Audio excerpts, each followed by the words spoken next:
And schools are also in mourning following the deadly attack on the students. Our reporter Dwayne Anderson visited a school that some of the murdered children attended. 5-year-old Kafani and 10-year-old Shamari Smith were students of the Beulah All-Age and Infant School in Clarendon. Their sister, 15-year-old Kimani, was also a student here before she graduated for high school. They were all remembered as promising students who did not deserve to die this way.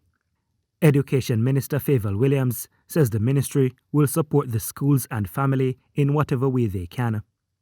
Some of that support started early Tuesday.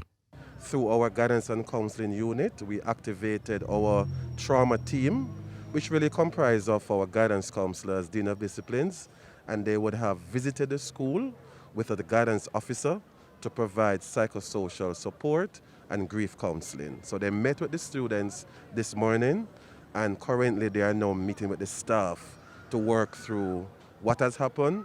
Classes were dismissed early at the Beulah All-Age School as the students and teachers continued to mourn. I spoke with some of the students who said they were friends with 10-year-old Shamari. Why are you going home early today? Sir, because someone died. Who died? My best friend. What's the name of your best friend? Charlie. And how does that make you feel? Sad. You're going to miss her? Yes, sir. What are some of the things you and her used to do? Sir, we used to play, sir, and sir, I used to go down to her house to play some games, sir. What are some of your favorite games? We used to play bodyguard.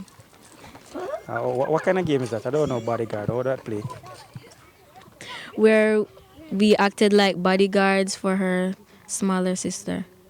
And based on what happened this morning, how she was killed, you wish in some way you could be like her bodyguard to protect her, don't it? Yes.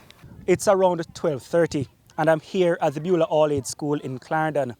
On any other day, this playfield would be buzzing with activity as students come out for recess, but not so today.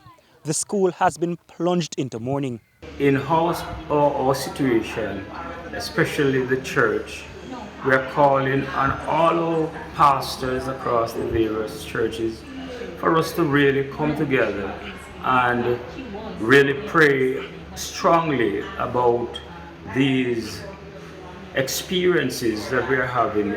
And even as the clergyman appeals for divine intervention to end these attacks, the education minister knows the country's leaders will also have to take a tough stance against perpetrators of these attacks. This is not the Jamaica that we want. This is not the Jamaica we are creating.